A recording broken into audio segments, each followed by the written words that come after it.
Yo, what's up guys? It's Noah here, and in today's video, we're going to be breaking down the NBA slate on Draftkings and Yahoo for Thursday, June the 10th. We do have a two-gamer today. We only had one game yesterday. We only had Showdown for yesterday, but we got two games today. We got Brooklyn and Milwaukee playing Game 3 of their series, and then we got the Clippers and the Jazz playing Game 2 of their series.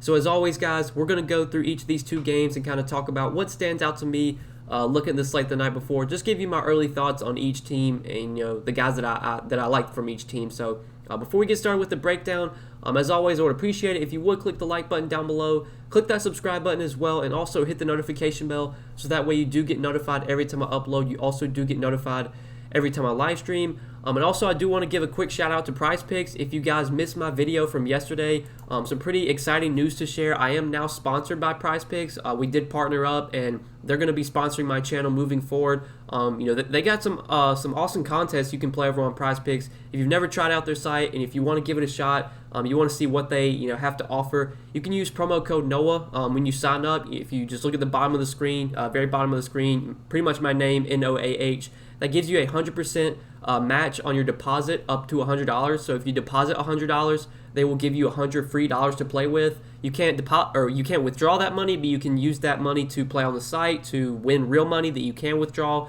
And basically, Prize Picks, when you get on the site, when you check it out, they pretty much explain it for you. Like, they do a really good job of showing you how the site works. But right here, you pick 2, 3, 4, 5 players, or at least 2, but up to 5 players, and you predict whether they will go over or under their projected fantasy score. Right now, they only have fantasy score up, but they do also do single stat. So, like, you can bet, or you can do the over, the under on points, rebounds, assists. They'll have players, points projection, rebound projection, assist projection, and you can bet the over or the under on that. Right now, though, they only have fantasy points up, and just taking a first look at some of the guys I like on Prize Picks, kind of the early kind of bets that I'm liking. I think the over on Blake Griffin at 26.5. We're going to talk about Blake Griffin later in the video. He's a guy that I like a lot for DFS today. He's been getting big minutes lately. He's been producing well. If you've been watching some of these Nets games lately, especially the first 2 games in this series, like, Blake Griffin's kind of looked like his old self. He's been dunking. He's been aggressive. He just looked like his old self. He's got some fresh legs under him. I definitely like the over on 26.5 fantasy points for Blake Griffin. That's one of the early looks, or kind of the early picks that I like right now. I think the over on Bruce Brown also looks okay. Bruce Brown, with James Harden already ruled out, is going to be playing probably 25 to 30 minutes a night. He's close to a fantasy point per minute player. If you look at last game, Bruce Brown did have 26.5 or 26.2 fantasy points, and that was in somewhat limited minutes. He didn't play too much in the fourth quarter. Really, all the net starters were limited in the fourth quarter because it was a blowout last game. Same goes for Blake Griffin, so I definitely like the over on Bruce Brown as well. He's a guy that I'm kind of looking to on Prize Picks. And looking at the other game, the Clippers-Jazz game, there's some guys I like here as well. We're going to need to keep an eye on the status of Mike Conley. He's currently questionable. If he gets ruled out, I think over 25 fantasy points for Jordan Clarkson I like a lot if Conley's out. Over on 19.5 fantasy points for Joe Ingles I like a lot if Conley's also out. And then another one on the Clippers side, Marcus Morris, I bet his over last game. It didn't work out. He came up short, sadly. I think he finished with like 19 fantasy points or something. Can't remember. But, yeah, Marcus Morris, 21 fantasy points is what his projection is on Prize Picks right now. I feel like he most likely goes over that, on a night-to-night basis. He's playing a ton of minutes right now, and we're going to talk about him as well later in the video. But you look, Marcus Morris last game, again, came up just short, finished with 19 fantasy points, but he played 33 minutes. He's been getting big minutes lately, 33, 30, 41, 42. He can pretty easily go over 21 fantasy points when he's playing 30-plus minutes a night. Some games he's getting 35 to 40 minutes. I like him in DFS. I like his over on Prize Picks. Those are kind of some first looks I like. If you want to, do these, or if you want to do a power play with these three, if you do the power play, it does pay out 5x your money. So if you do a $20 power play on these 3 guys and they all hit, you get all those right, that would pay out $100. Again, Prize Picks, cool new site. I'm going to be working with them moving forward. We're going to be, putting up a lot more content on Prize Picks. You're going to hear me talk about them a lot more. If you do want to check out the site again, guys, you can check it out. Link down below in the description, or just whenever you sign up, be sure to use code NOAH, and that'll give you a 100% match on your deposit up to $100. Get that free money. Try out Prize Picks and see all that they do have to offer. But again, guys, it's a fun site. You can take a look at some of these fantasy scores. If you feel like you have a good lean on some of these, you can go make a pick on the over or the under. Later in the day, probably sometime on Thursday, early in the morning, they'll post the single stats. So you can take a look at the points, the rebounds, the assist props, if you want to go the over or the under on some of those.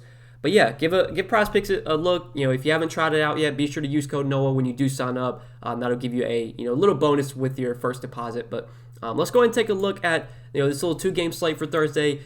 Go and take a look at the first game of the night with Brooklyn and Milwaukee. Again, guys, we're gonna talk about some of these Brooklyn guys. Brooklyn was a team that I did like a lot last slate. They're a team I like a lot once again. You got Kevin Durant, Kyrie Irving at the top, who are two guys again I have a lot of interest in. They're going to continue to dominate the usage with James Harden out. James Harden was out last game. He's once again already been ruled out for today. Kevin Durant, Kyrie, both of them didn't really get a ton of run in the fourth quarter. KD still played 33 minutes, but I'm pretty sure he didn't play at all in the fourth quarter. Finished with 50 Draftkings points. He probably would have played around 40 minutes had it been a close game. I think today's game, especially since they're going back to Milwaukee, since Milwaukee's playing at home, I think today's game is more likely to stay close. And if we do get around 40 minutes from Kevin Durant, without James Harden, there's going to be more opportunity for him. I definitely like Kevin Durant as a top tier pay up option today, and I think Kyrie Irving as well. He's almost $1,000 cheaper than Durant. I did like Kyrie a little bit more last slate, given the savings, and I think that's the case once again today. Kyrie looks really good in my opinion. I like him a lot on Yahoo as well. He's $39 over there at shooting guard. I just think he's a little bit too cheap on Yahoo. His price didn't move, even though he was a clear top play last slate. I know he kind of disappointed, but again, he didn't really play much in the fourth quarter. Played 34 minutes, but he would have played a lot more than that had it been a close game. Was still somewhat productive in that time, though, with 40 DraftKings points. But, without Harden, there's going to be way more opportunity for Kyrie. We should see his assist numbers go up without Harden. He's just going to have the ball in his hands more, just going to have more opportunity to score. At 9,700, he's got 55, 60-point upside when you do take Harden off the floor. I like Kyrie a lot. I like KD a lot. I think if I had to pick one, I prefer Kyrie right now, just given the savings. But both look like really good options in my opinion. Now, Joe Harris, I don't think his role really changes that much. He's still just a scoring dependent guy. If he's not knocking down threes, he's really not going to do much else outside of that. He doesn't really get rebounds. He doesn't really get assists. You're going to need him to knock down 6 or 7 threes to put up a big game. Could he do that? Obviously he could, but I don't think Joe Harris really stands out today. But the two value guys that I like last slate, Blake Griffin and Bruce Brown, kind of already talked about them, I like their overs on PrizePicks. I do also like them in DFS. Blake Griffin, 4,800, had a lot of interest in him last slate. Kind of underperformed, only had 23 DK points, but again, he also didn't really play at all in the fourth quarter. Finished with 26 minutes played 26 minutes, finished with 23 DK points. No run in the fourth quarter though. He was on pace to play around 35 minutes, which is what he played the game before that. We've kind of seen the minutes increase for Blake Griffin lately, and I think they're going to continue to be there, especially with how well he's playing, with how good he's looked. I think we're going to be getting 34 to 36 minutes a night from Blake Griffin moving forward. And while Jeff Green remains out, that's just going to make the minutes even more secure for Blake Griffin. This is a big Milwaukee team that, has Giannis out there for obviously a ton of minutes. Giannis is going to be on the floor a ton. Brook Lopez is going to be out there for 28 to 30 minutes. They're going to need some size against Brook Lopez. So I like Blake Griffin once again. I think at 4,800 on DraftKings, at $14 on Yahoo. He looks like a really good value play, and he's a guy that I like a lot for DFS, and I like his over on PrizePicks as well, as we mentioned earlier. Right now it's at 26.5. You might want to get on that before it goes up. I have a feeling that's going to rise as the day goes on. I feel like Blake Griffin's projections should probably be like 28, 29. So definitely like the over there on PrizePicks for Blake Griffin. And then Bruce Brown as a value, I like a lot as well. He played 26 minutes last game. Again, he also lost some time in the fourth quarter due to blowout. He didn't play too much in the fourth. Probably would have played around 30 to 32 minutes had it been a close game. I think if today's game stays close, we do get around 30 to 32 minutes from Bruce Brown. He started last game for James Harden. I'm assuming that he starts again. Bruce Brown's been relatively productive when he does get minutes. He's a guy that can do a little bit of everything. He can score. He can get rebounds. He's a really good rebounder. He can get assists as well. Just has a lot of upside and is too cheap at $4,200. His price tag went up a little bit, but it didn't go up enough in my opinion. So once again, I think Bruce Brown looks like a really good value on DK, and he's also very cheap on Yahoo, $11. Also like him a lot over there as well. And then last guy that we'll mention from Brooklyn is Mike James. Mike James was a pretty popular punt option last slate, and he had a solid game. Played 24 minutes, had 21 DK points. He did play some in the fourth quarter, but they also kind of pulled him a little bit early due to blowout. He didn't play much in the blowout. I think he got pulled with like 7 or 8 minutes left in the fourth. He was on pace to probably play around 26, 27 minutes had it been a close game. I think we probably get somewhere between like 25 to 28 minutes from Mike James here. At 3,800, I think he's still a pretty solid value today. I don't know if he's as good of an option now that his price has come up a little bit, but I still think Mike James, if you're looking for someone below 4K, there's not a ton of options that I really like below 4K. I think Mike James is someone that I will be looking to. Without James Harden, there's going to be more minutes available, and I think Mike James is probably the main guy off the bench for them right now that's going to get 20 to 25 minutes, sometimes more, but most likely he's going to get at least like 20 to 22 minutes. So definitely like Mike James too, but that's probably it for Brooklyn. My main interests here are definitely the top two guys, KD and Kyrie, and then I like Bruce Brown and Blake Griffin a lot. Once again, I think Mike James is a solid value, and that's probably it for the Nets.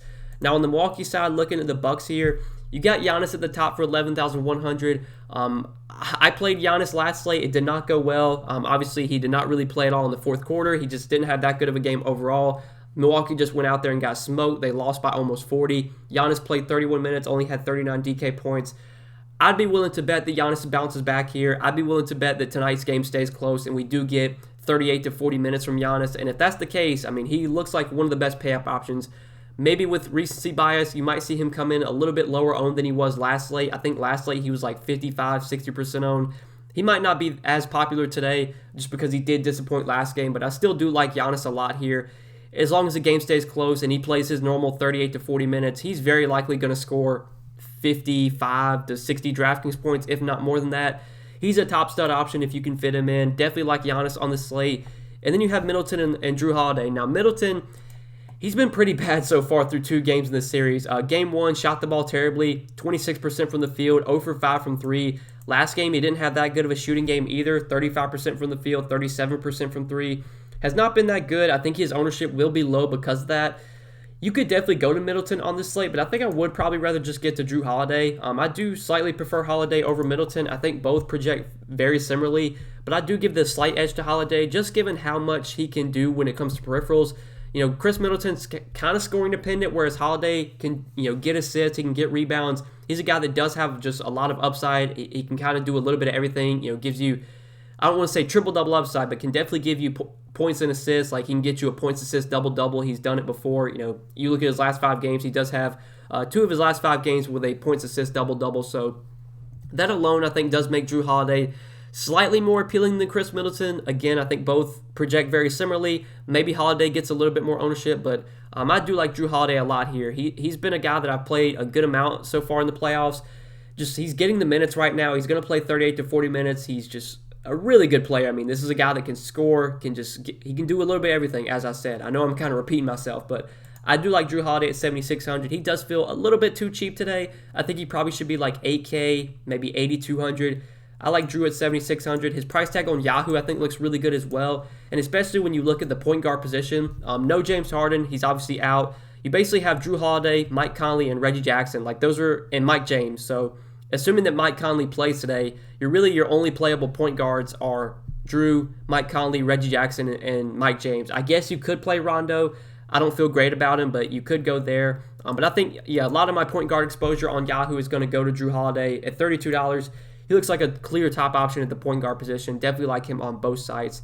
Then you have Brook Lopez at 4,600. Overall, on this slate, I don't really like Brook Lopez that much, but I think given that he is center and center doesn't have a ton of options, again, like on these 2-game slates, you're going to just see that some positions are just not as deep as others. Center is one of those positions that, there's not a ton of standout plays. You have Giannis, you have Rudy Gobert you could go to, but outside of that, I mean, you're looking at guys like Brook Lopez, Bobby Portis, Zubac, like guys you really don't feel great about. So I think Brook Lopez, just given there aren't a ton of playable centers that you really like that much. I mean, you can play Blake Griffin at center, but just given the lack of options at center, I think that does make Brook Lopez an okay value.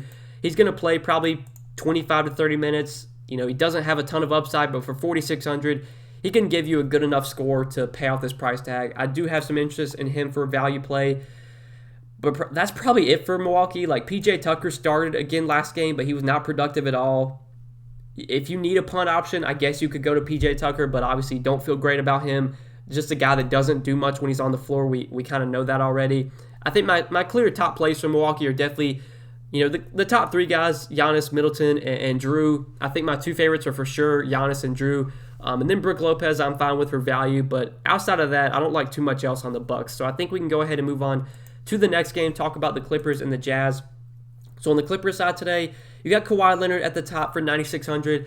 I did like Kawhi a decent amount last slate. It didn't really go that well. He was pretty disappointing. Only had 38 DK points in 36 minutes.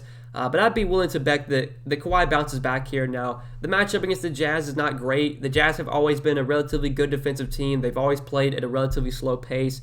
It's not as good of a spot for Kawhi, but still, we're getting playoff Kawhi, who's going to go out there and play 36 to 40 minutes. He's obviously an elite player. He's a guy that gets a lot of usage, just has a ton of upside overall. Are we going to get like 42 minutes from Kawhi? I don't think so. I think he was playing so many minutes late in that Dallas series just because some of those games were so crucial. Early on in this series, maybe Kawhi doesn't play like 42 minutes, but I still think we get like 38 to 40. Which does make him a good pay-up option. Now, I think right now I prefer Giannis, I prefer KD, I prefer Kyrie. But I think, Kawhi probably going to be a little bit lower owned than those guys. Is someone you could definitely go to in tournaments if you do want to, take a little bit of a different route. Then you have Paul George at 8,500. His price also has come down a little bit. He also had a pretty bad game last game. Both him and Kawhi pretty much underperformed. But I'd be willing to bet that Paul George bounces back here. Overall, I don't love Paul George on this slate. There's some other guys I do prefer. Again, the guys that we just mentioned. But, Paul George had a really bad shooting game last game. That's something that should probably, regress and come back to normal. He only shot 23% from the field, 37% from three. If he doesn't have that bad of a shooting game, he's probably giving you, 45, 50 DK points if he even makes, half of his shots. So, anytime guys have bad shooting games, I always like to play them the next slate because, bad shooting games are just something, it happens. Guys go out there and sometimes they just can't make shots. Normally, though, they bounce back at some point. I'd be willing to bet that Paul George, bounces back here. 8,500, he's a solid option, but I don't think he's a top play for me or a core option. Then you have some value plays I do like. The Clippers have kind of been a team I've been looking to for value lately, very similar to the Nets. I think that's the case once again today. You have Reggie Jackson for 5,400. Now, he did see somewhat limited minutes last game. He fouled out in 17 minutes, which is obviously something we cannot expect to happen again. But most nights I think we're going to get 25 to 30 minutes from Reggie. He has been starting lately. He's been starting over Patrick Beverley. The production is going to be inconsistent. It's going to fluctuate from night to night, but if we're going to get 32 minutes from Reggie Jackson at 5,400, he's a solid mid-range option. Don't feel great about him, but I think he's definitely in play. Morris and Batum, though, are two guys I've played a lot lately, and I do like them once again today. Marcus Morris for 4,500, as I mentioned earlier, talking about prize picks. I think he's just, especially his over 21 on prize picks, I think is just an easy bet for me early on. Very likely that he goes over 21 fantasy points when he's playing 30 to 35 minutes a night right now. In that Dallas series, he had some games where he was playing 40-plus minutes. I don't know if we're going to get 40-plus minutes from Marcus Morris here, but I think 30 to 35 is very likely. He also had a very bad shooting game last game, 28% from the field, 11% from three. He just needed to make a few more shots, and he would have easily got his over last slate on prize picks. I think as long as he has a relatively decent shooting game, if he doesn't shoot as bad as he did last game, he's probably going to go over 21 fantasy points. So I love it. I love his over on prize picks early on. Be sure to get that at 21 while you still can before it jumps up. And then as a value on DraftKings, I think Marcus Morris does look really good. 4,500 on DK. Like him a lot there. He's super cheap on Yahoo as well. $16. I also do like Marcus Morris on Yahoo. Just overall, a guy I'm going to be looking to target on both DFS and prize picks. The Nicholas Batum, he was a guy that I liked a lot for value last slate. Very weird that he only played 21 minutes. He was kind of a key guy for them in that Mavs series. Basically, once they moved him into the starting lineup, his minutes were pretty secure. Since he started, he was playing 36, 33, 37, 42 minutes. And then the first game in this Utah series, he only plays 21 minutes. Kind of weird. I don't know if that happens again here, but for 4,400, even if we get 25 minutes from Nicholas Batum, he still can pay off 4,400. And if he goes back to playing 30 to 35 minutes, which is probably what happens, I don't know if Batum's going to be a guy that plays 20 minutes a night. When he's starting, I'd assume he's going to get more than 21 minutes. I think that might have been a little bit of just a fluke. Ivica Zubac played really well off the bench. I don't know if they play Zubac as many minutes as they did last game, so I do like Batum at 4,400. He's a little bit risky just because his minutes did go down last game, whereas Marcus Morris, still got his normal minutes last game. But I'd be willing to bet that we get more than 21 minutes from Nicholas Batum today, which does make him a solid value at 4,400. And then if you want to take a shot on Zubac, he played more than I thought he would. He played 20 minutes off the bench last game, was very productive in that time, had 29 DK points. I don't know if we can expect him to produce at that high of a rate again. I don't know if we can expect him to play 20 minutes again. We don't really know how many minutes Zubac is going to play, but for 3,600, if he gets like 15 minutes, he can easily give you 20 DK points in 15 minutes and be a solid value. So, he's someone you can go to. I think he's a little bit risky still, but I have some interest in Zubac as a punt option. And then I do want to mention Rajon Rondo. He played 28 minutes off the bench last game. I think he really benefited from Reggie Jackson getting in foul trouble. I don't know if Rondo plays 28 minutes again or anywhere close to that, so I'm a little bit hesitant to go there. I think if Reggie Jackson gets back to playing his normal minutes today, that probably means that Rondo is not playing nearly as much as he did. Luke Kennard randomly, just out of nowhere, played 29 minutes. I'd be willing to bet that his minutes probably go down too. Like, the Clippers' rotation last game was really weird. Like, they played a lot of guys. They played some guys I didn't expect them to play. Like, DeMarcus Cousins got minutes last game. Patrick Beverley, who was barely playing in the Dallas series, played 6 minutes last game. Terrence Mann was starting to see his minutes trend up, and then he only played 8 minutes. So it was a very weird just rotation in general from the Clippers last game. Some of these guys like Kennard and Rondo that played a ton of minutes, like I don't know if that's gonna happen again. So I'm probably gonna stay away from them. But if you do need a punt option, you could maybe go to a Zubac or Rondo or Kennard and just hope they get those minutes again. But it's a little bit risky. We don't really know what the Clippers are going to do with some of those bench guys or how they're really going to divvy up the minutes for the bench guys. But yeah, I think we covered the Clippers pretty much. So moving on to the Jazz side, we'll talk about some of these Utah guys real quick before we do in the video. At the top here, you have Donovan Mitchell for 8,900. Like Donovan Mitchell a lot last slate, he came through in a big way, had a massive game, 61 DK points in 37 minutes, took 30 shots with just... He was a clear top play whenever Mike Conley got ruled out. I thought even if Mike Conley had played, I still liked Mitchell a lot. But whenever Conley got ruled out, it was clear that Mitchell was the top option. I mean, just no Conley, there's going to be even more ball handling responsibilities for Mitchell. He's just going to have the ball in his hands even more, going to get a little bit more usage. Took a ton of shots last game, had 5 assists, which that's not great for. Without Mitchell, you would expect him, or without Conley, you would expect Mitchell to have more than 5 assists. But still, he had a massive game last game.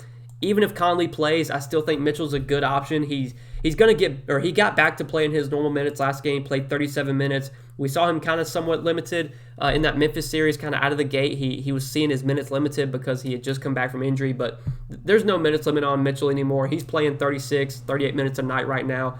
Some nights we might see him play nearly 40 minutes. Even at 8,900, even though the price tag did come up, I still think Mitchell looks like a really good pay-up option. I'm going to like him even more if Conley sits. Rudy Gobert, I don't love him as a whole. I probably would rather play like Drew Holiday over Rudy Gobert. But just given that center is pretty thin, there aren't a ton of playable centers. That does make Rudy Gobert a solid play today, just given the lack of options at center. Mike Conley, if he plays at 7K, I think is going to be a good low-owned option. I don't see a ton of people playing Conley on this slate. Coming back from injury, there's going to be a lot of people that are just hesitant to go there, but anytime you can get a player like Conley, I said this in my last video, anytime you can get a player like Conley that has 45, 50-point upside and is going to be, probably 10, 15% owned, he might even be lower owned than that.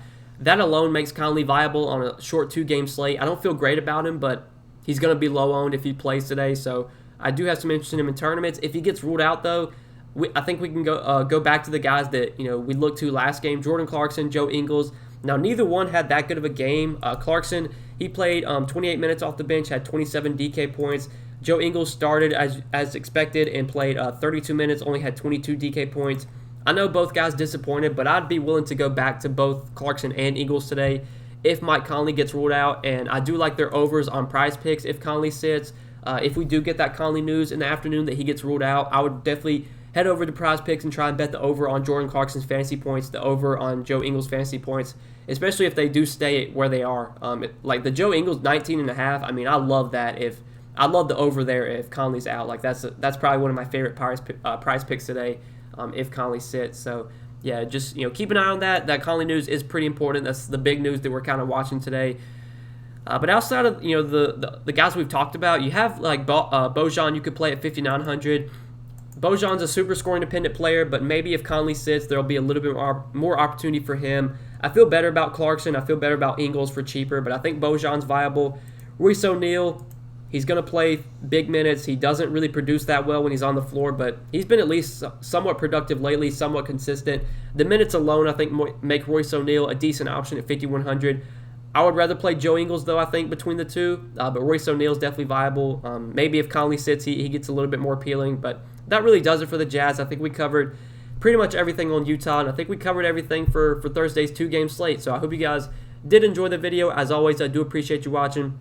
If you did enjoy, be sure to click that like button down below, click that subscribe button as well, and also hit the notification bell, so that way you do get notified every time I upload. You also do get notified every time I live stream. And as I said at the beginning of the video, guys, if you have not yet, be sure to check out the new sponsor. Be sure to check out PrizePicks. They are generous enough, are kind enough to sponsor my videos, to partner with me. We're going to be working with PrizePicks moving forward. Going to be producing maybe some PrizePicks specific content. I haven't really decided yet, but they're going to definitely be a part of my daily routine. I'm going to be playing there on a daily basis. Love the format. I've been able to have some early success, and hopefully we can also win some money on PrizePicks together. If you have not signed up for PrizePicks yet, be sure to use code NOAH when you do sign up. That'll give you a 100% match on your deposit up to $100. So if you deposit $100, they will give you $100 free to play with that you can use on the site to win real money. So definitely give PrizePicks a try. Check it out. Link down below in the description. Use code NOAH when you do sign up. But that does it for today's slate, guys. I think we covered everything. Talked about some of the early plays I like on DK on Yahoo. Talked about some of the early PrizePicks that I like, some of these overs. But yeah, appreciate you watching, guys. Hope you did enjoy the video. I wish you the best of luck on this slate. Thanks for watching, and we will see you in the next one. Good luck, guys. Peace.